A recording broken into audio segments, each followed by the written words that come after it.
Well, what is up, guys, and welcome back to another episode of Project Time Garage. And today we're back on this. This is the we're going to call it the F2-Hooptie because it was cheap. It was like 500 bucks, and my buddy scored this thing, and it's too good of a deal to pass up. So we're like 2-3 episodes deep into this thing so far. What we're going to cover today on this jewel is going to be these mirrors, the steering column, and probably maybe even a set of wheels and tires if we have time for it. And we might throw a little bit more filler material in there, who knows. But as you'll see, we already have the mirrors on there, but what I'm going to do is I'm going to cut back and show you some of getting that done. It's a real straightforward process. There's not much to it. To get these door panels off of here, you have to get the door panels off in order to put the mirrors on it. And in order to do that, there's only 2 screws holding this entire panel on here. One of them can be found behind here, right there. The other one can be found under this. We pop this up by going up toward the front here and just basically wedging something under it. It just pops loose. It's held by, the plugs are held by a couple of squeezy tabs that squeezy like that. Once you're unsqueezied, it's just a matter of taking these out.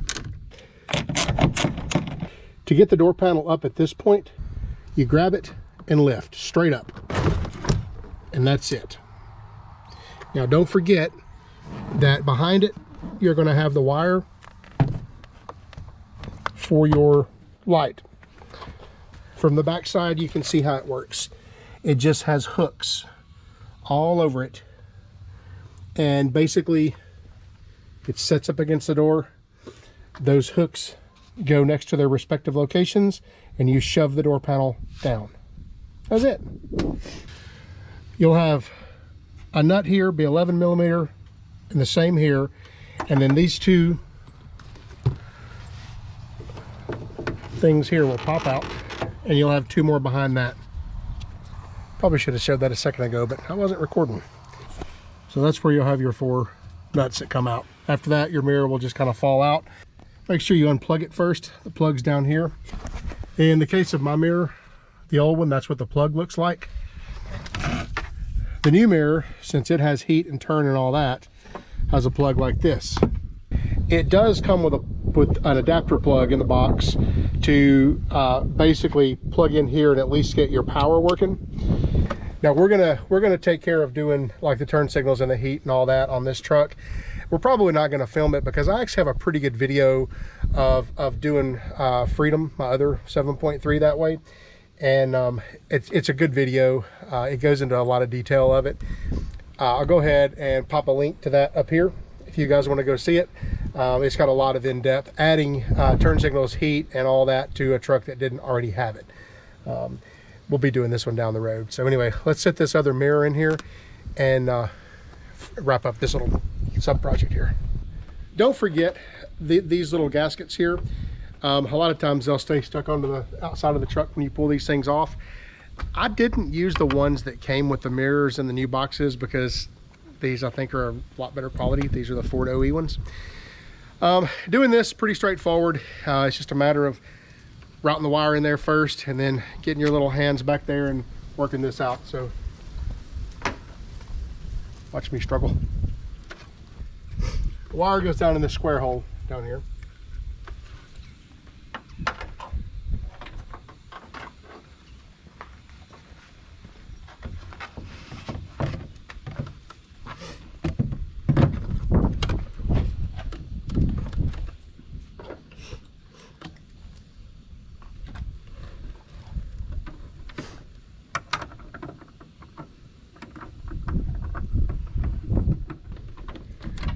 Now it won't fall.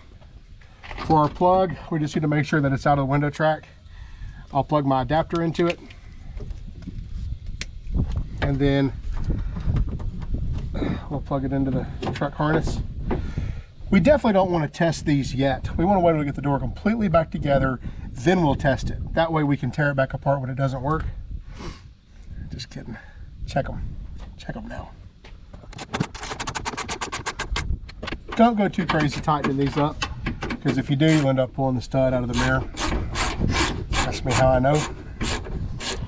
Now, when it comes to setting the door card back on here, just make sure that you hook up your light first.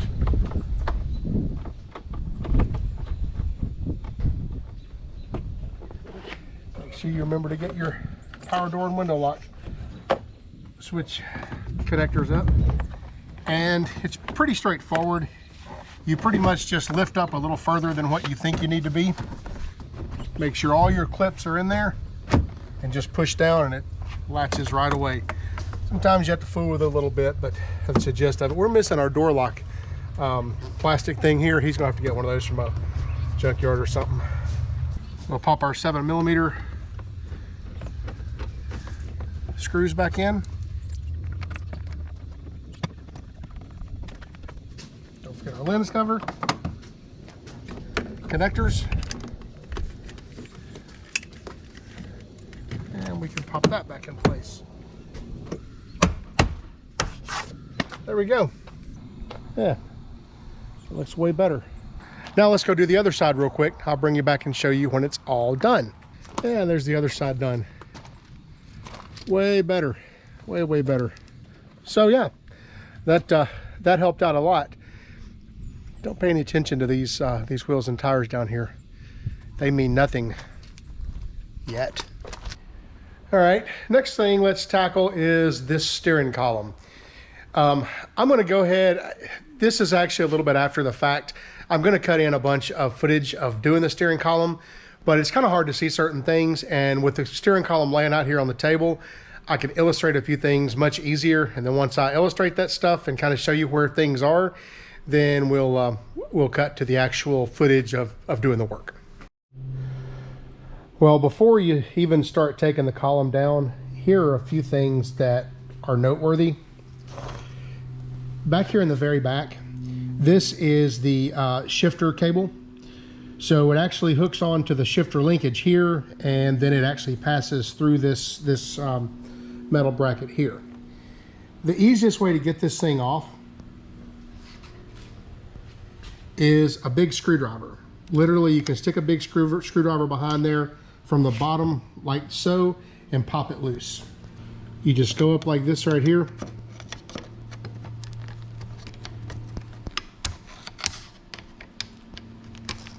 And pop it loose like so. It's just an interference fit on there, nothing major. And when it comes time to put it back on later, I find it easier just to get it close like this, and you can just take your fingers and work it back and forth and pop it right back on there like that. This part down here, it actually slides out this way, but under the bottom, there's a little catch there. So what you want to do is you want to lift up with a screwdriver, and you can push the whole thing out that way. Very tough with one hand, but you get the point. This is what it looks like. And that's the hole that it came out of, and right there is where the little indentation was. So if you see, it goes in like this and snaps into place. Pretty easy once you know. Just lift right here, and at the same time you're lifting, push the whole thing that way. You'll get it out. As far as mounting the steering column goes, there are 4 bolts. Here, here,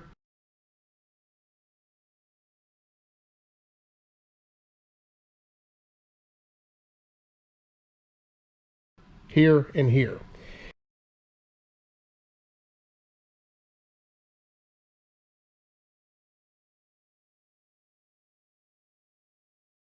You'll notice how these are slotted.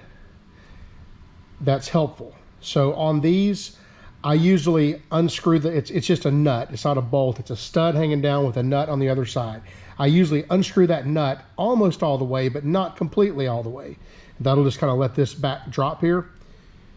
Up here, I take these nuts all the way out, and at that point, you can take the whole assembly and move it forward. As far as getting the steering shaft off of the knuckle, it's not too tough to do. if you'll see here, this right here has an indention, a keyed indention. There's a bolt that goes through it, that goes through the knuckle part of it, or the actual sleeve. You basically just pull that bolt out, and you can just basically pull the whole steering wheel out.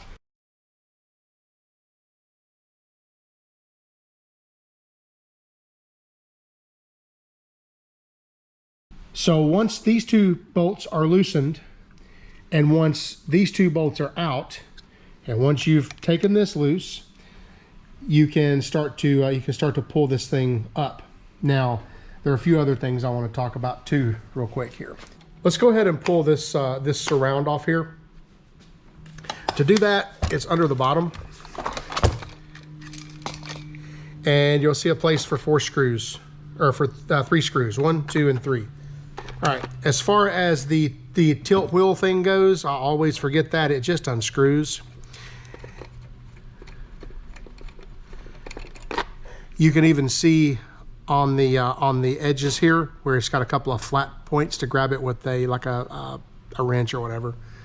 Next, you're down to your key switch. And as long as you have your key, this is not a big deal. You'll notice there's a little silver indentation right there that looks like a little ball. You depress this little ball in, and that allows the whole thing to slide out. But you can't depress the ball until you turn the key to the on position, not start, but on. That'll release this little ball where it'll push down. Once it pushes down, it's just a matter of pulling the whole assembly out. Pretty easy stuff there. Once that's loose, you can lift this up and get it out of your way now.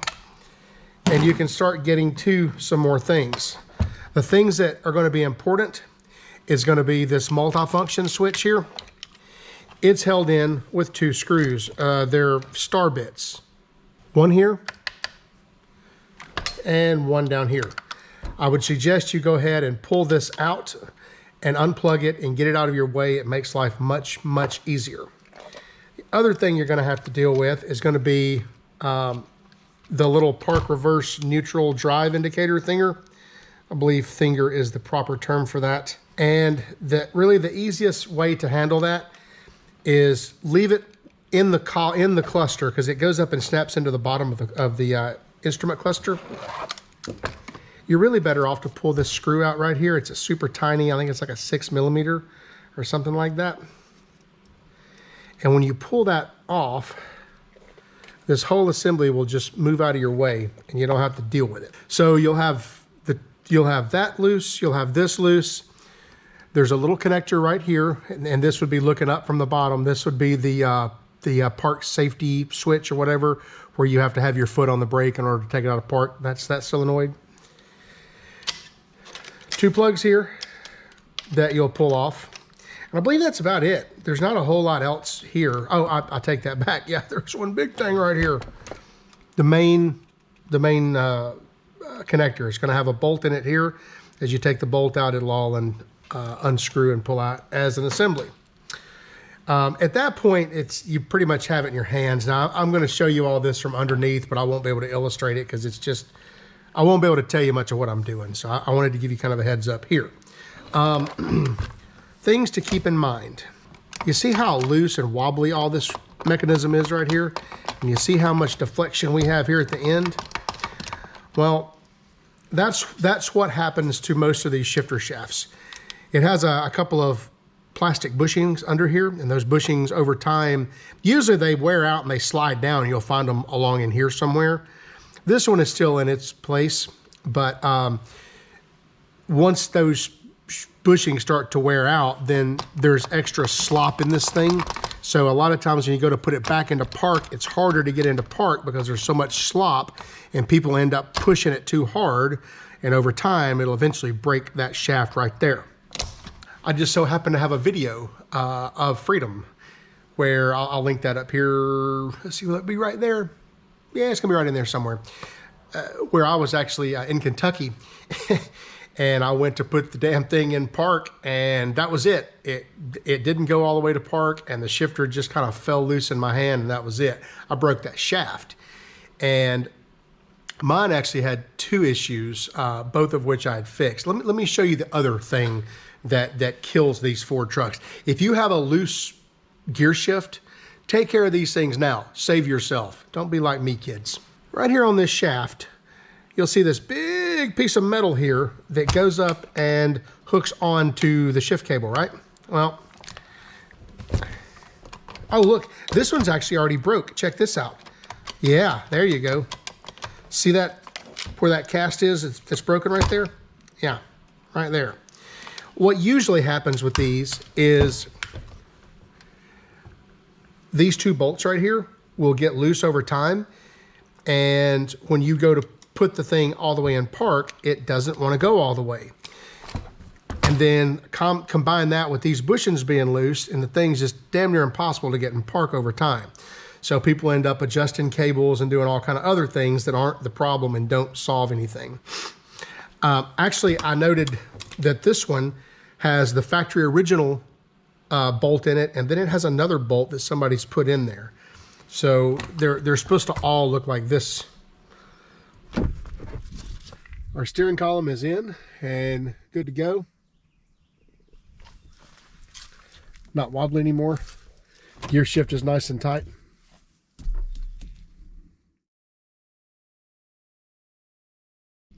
Don't pay any attention to these wheels and tires down here.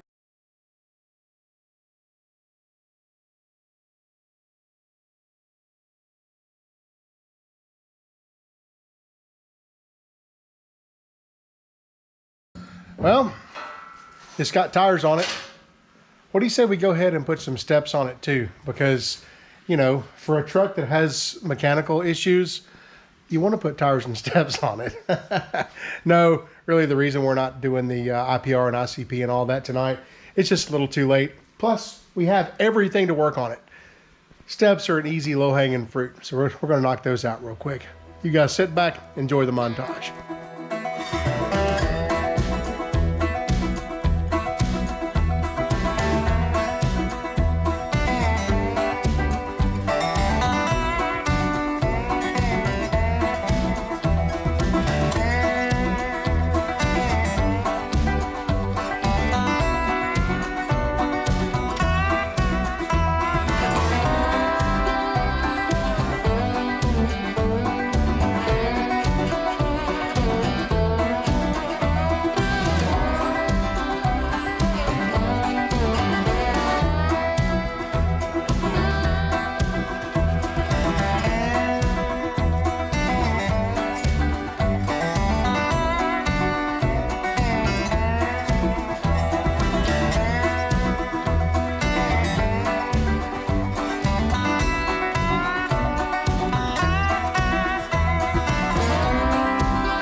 Well, that's a pretty good transformation for one video, I have to say.